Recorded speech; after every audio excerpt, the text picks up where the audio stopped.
Hello friends, आप सभी का स्वागत है इस वीडियो में। तो फ्रेंड्स बात करेंगे क्रिप्टो मार्केट न्यूज़ के ऊपर। अभी टाइम पर मार्केट में जो बड़ी अपडेट्स है उसे हम लोग देखने वाले हैं। तो चलो फ्रेंड्स, सबसे पहले बात करते हैं मार्केट के सेंटीमेंट के बारे में। तो यहाँ पर देखो, जो फियर एंड ग्रीड इंडेक्स की मीटर है आपको 24 पर आज के दिन देखने को मिल रही है। मतलब कि फिर से आपको जो मार्केट का जो फियर का लेवल था उसी लेवल पर पहुँचा जैसे कि आपको 2-4 दिन पहले देखने को मिलता था। तो फ्रेंड्स अब बात कर लेंगे अभी के टाइम पर करंट मार्केट का सिचुएशन क्या है, उसके बाद से जो भी बड़े अपडेट्स हैं उसे कवर करते हैं। तो फ्रेंड्स बात करेंगे यहाँ पे ओवरऑल मार्केट कैप की, तो 940 बिलियन डॉलर के पास में आपको देखने को मिल रही है। और वहीं आपको 1% की अभी फिलहाल गिरावट देखने को मार्केट में मिल रही है। तो फ्रेंड्स बात करते हैं सबसे पहले वाले न्यूज़ के ऊपर में। तो यहाँ पर देखो, जो इंडोनेशिया है वो क्या करने वाली है। तो यहाँ पे जो क्रिप्टो रेगुलेशन है उसको और ज़्यादा कड़ा करने के बारे में वो सोच रहा है with stricter rules for exchange. जो भी एक्सचेंजेज है उनके लिए और कड़े नियम लाने के बारे में वो सोच रहा है। तो चलो फ्रेंड्स फटाफट से नीचे आते हैं। तो यहाँ पर देखो, इंडोनेशिया जो है वो प्रिपेयर कर रहा है अपने आप को ताकि वो इशू कर सके एक नए नियम को, जो कि क्या हो, तो जो भी आपको क्रिप्टो एक्सचेंज है उसको रेगुलेशन के लिए वो नियम हो और वो थोड़ी सी कड़ी रुख वाली नियम हो। तो फ्रेंड्स अब यहाँ पे देखो, under revised regulatory framework 2/3 of crypto exchange directors must be Indonesian citizen. तो फ्रेंड्स यहाँ पे बोला जा रहा है कि जो भी आपको 2/3 ऑफ क्रिप्टो एक्सचेंज, मतलब कि लगभग मान लो 70-75% जो क्रिप्टो एक्सचेंज के डायरेक्टर्स हैं उनको इंडोनेशियन सिटीजन होना अनिवार्य है। ऐसा होना ही होगा और उस कंट्री से उनको बिलोंग करना होगा। जो उनके रिवाइज रेगुलेटरी फ्रेमवर्क है उसके बारे में एक छोटा सा यहाँ पर लाइन इन्होंने ऐड किया हुआ है। बाकी और क्या क्या ये बदलाव करेंगे अब डिटेल में पढ़ने पर थोड़ा बहुत निकल सकता है। तो चलो फ्रेंड्स, यहाँ पे डिटेल में लोग को जाने की जरूरत नहीं है, बढ़ते हम लोग अपने अगले न्यूज़ के लिए। तो फ्रेंड्स यहाँ पर देखो, जो आपको हुओबी है इसने पार्टनरशिप की है आपको एस्ट्रो पे के साथ में, ताकि ये क्या कर सके, तो जो फियाट पेमेंट्स है लताम के अंदर में उसको फैसिलिटेट कर सके, मतलब ये चीज़ें उसको मुहैया करा सके। तो फ्रेंड्स थोड़ा सा नीचे आते हैं। अब आपको हुओबी ग्लोबल के बारे में तो पता ही, ये आपको बिगेस्ट एक्सचेंज है। वॉल्यूम ट्रेड के बारे में बात करें, मतलब एक है, जितने भी बड़े बड़े एक्सचेंज है उनमें से एक बड़ा एक्सचेंज आपको हुओबी ग्लोबल भी है, जिसने अनाउंसमेंट की है अपने पार्टनरशिप को लेकर, जो कि क्या करेगा, तो लताम बेस्ड जो कस्टमर्स हैं उनको क्रिप्टो करेंसी को एक्वायर करने में ये पूरी तरह से मदद करेगा और ज़्यादा आसान कर देगा उनके लिए। अब यहाँ पे जो एक्सचेंज है इसने एलआई किया है, मतलब कि पार्टनरशिप किया है एस्ट्रो पे के साथ में। एस्ट्रो पे क्या है, तो एक पेमेंट सर्विस प्लेटफॉर्म है और ये दोनों ही मिलकर क्या करेंगे, तो लताम के अंदर में, मतलब ये एक रीजन है, आपको उसके अंदर में जो भी आपको कस्टमर्स हैं उनको ये अलाउ करेंगे कि ये परचेज करें क्रिप्टो करेंसी को। किसके साथ में, तो फियाट करेंसी, मतलब कि वहाँ की जो करेंसी है उस करेंसी के जरिए जो है कस्टमर्स लताम के अंदर में क्रिप्टो करेंसी को परचेज कर पाएंगे। और साथ ही साथ यहाँ पे बोला जा रहा है इन सेवरल कंट्रीज, मतलब अलग कंट्री से भी वो कर सकते हैं। तो यही सारी सुविधा उनको मुहैया कराई जाएगी। उनकी जो मतलब ये परचेज करने वाली चीज़ है, क्रिप्टो करेंसी से डील करने की जो चीज़ है उसको काफ़ी ज़्यादा आसान करने की बात की जा रही है। तो फ्रेंड्स यहाँ पर देखो, जो आपको वेब3 फर्म चेन है इसने रिवील की है अपने मल्टी ईयर पार्टनरशिप को लेकर विथ द न्यू इंग्लैंड पेट्रोइट्स। जो यहाँ पर आपको इंग्लैंड के नए पेट्रोइट्स हैं उनके साथ में ये अपना मल्टी ईयर का पार्टनरशिप जो है उसके बारे में ये रिवील करते हैं। तो फटाफट से अब यहाँ पे नीचे आते हैं। तो यहाँ पर देखो, जो Web3 software solutions company chain है इसने अनाउंसमेंट की कि इनकी जो कंपनी है उसने पार्टनरशिप की है आपको क्राफ्ट स्पोर्ट्स प्लस इंटरटेनमेंट के साथ में।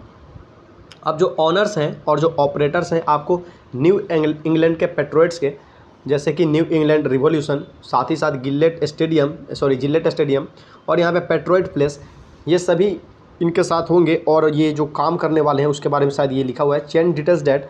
ये जो मल्टी ईयर डील इन्होंने की है, पहले तो सबसे बड़ी बात है कि मल्टी ईयर इन्होंने डील की है, जो कि अलाउ करेगी कंपनी को कि ये अपने कंपनी के जो ऑफिशियल ब्लॉकचेन और वेब3 स्पॉन्सर है उसको ये सर्व कर सकते हैं इस डील के अकॉर्डिंग।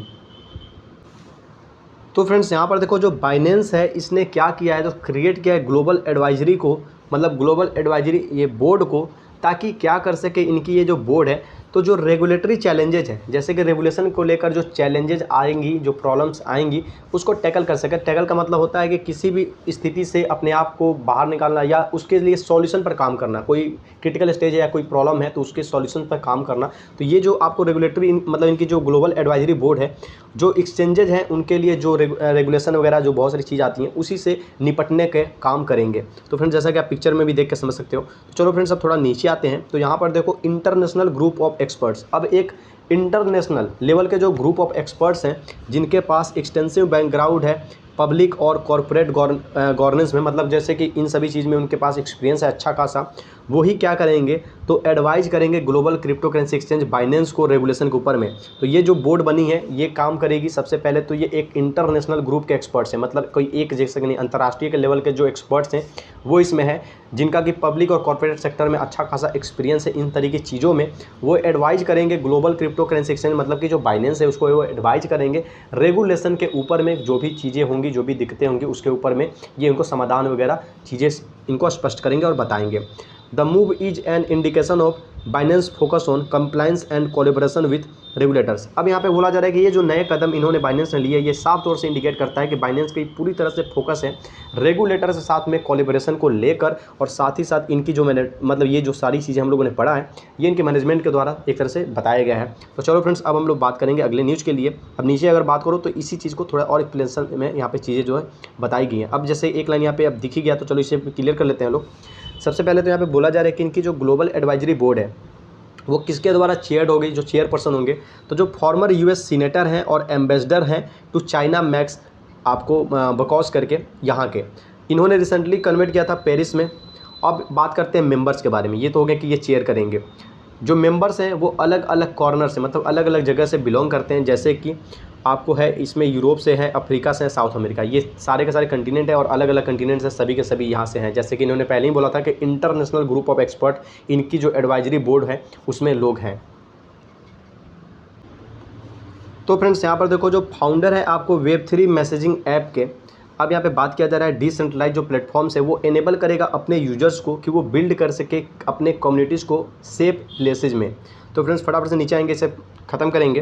तो अब यहाँ पे देखो बोला जा रहा है कि in a world where censorship is growing and the right to privacy is being undermined. अब बोला जा रहा है कि एक वैसा संसार जहाँ पे जो सेंसरशिप है वो दिन पर दिन बहुत ज़्यादा ग्रो हो रहा है, बढ़ रहा है, और जो राइट टू प्राइवेसी वाली चीज़ है उसको एक तरह से कम आंका जा रहा है या उसको कम में लिया जा रहा है। तो वहाँ पर ये जो Web3 है ये क्या करेगा, तो next iteration of the world wide web looks to some like the solutions users of online platforms are waiting for.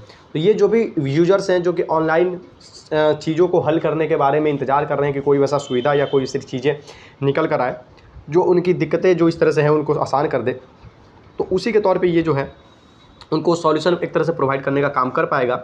अब यहाँ पे आगे बढ़े, Web3 products and solutions have demonstrated when users are in control there are fewer incidents of breaches or unsanctioned use of transfer of their data. अब यहाँ पे बोला जा रहा है कि बहुत तरह के ऐसे यूजर जो कोई कंप्रोमाइज़ हो जाते हैं, ब्रीचेज होती हैं, डाटा वगैरह उनके जो होते हैं इधर उधर ट्रांसफ़र हो जाते हैं, उनके कंट्रोल में रहते हुए भी कभी कभी कंट्रोल से बाहर हो जाते हैं। तो इस तरह की बहुत सारी ऑनलाइन प्लेटफॉर्म पे दिक्कतें होती हैं जिससे कि ये निपटने में और ये उन लोगों को थोड़ी सी मदद पहुँचाने की बात करता है। तो चलो फ्रेंड्स, इसी के ऊपर में ये अब नीचे डिटेल्स वगैरह देखने को मिलेगी, तो हम लोग बढ़ेंगे अगले न्यूज़ के लिए। तो फ्रेंड्स बात करते हैं बिटकॉइन इथेरियम की टेक्निकल एनालिसिस के ऊपर में। तो यहाँ पर देखो BTC falls as global economic slow down. तो यहाँ पे बोला जा रहा है कि जो ग्लोबल इकोनॉमिक जिस तरह से स्लो डाउन हुई है उसी के साथ साथ यहाँ पे BTC भी थोड़ा लुढ़का हुआ है। तो थोड़ा नीचे आएंगे फ्रेंड्स तो यहाँ पर आपको देखने को मिलेगी चीज़ें। तो यहाँ पर BTC ग्राफ देख सकते हो, एक बार ग्रीन कैंडल बनने के साथ फिर से यहाँ पर रेड बना दिया है। मतलब मार्केट रिकवरी करना चाह रही थी लेकिन फिर से यहाँ पे मतलब ग्लोबल मार्केट ग्लोबल इकोनॉमी को देखते हुए इन्होंने भी रिएक्ट किया है। तो फ्रेंड्स यहाँ पे इथेरियम में देखो तो सेम वे में ये भी देखने को आपको मिल रही है। तो फ्रेंड्स अब बात कर लेते हैं, लगभग जो भी अभी टाइम पे बड़ी अपडेट्स थी मैंने लगभग कवर कर दी हैं। आपको बस एक लाइक करना है, तो चलो जल्दी से फटाफट से एक लाइक कर दो, और चैनल पर नए हो तो फ्रेंड्स सब्सक्राइब जल्दी से कर दो। मिलते हैं अपने नेक्स्ट वीडियो में।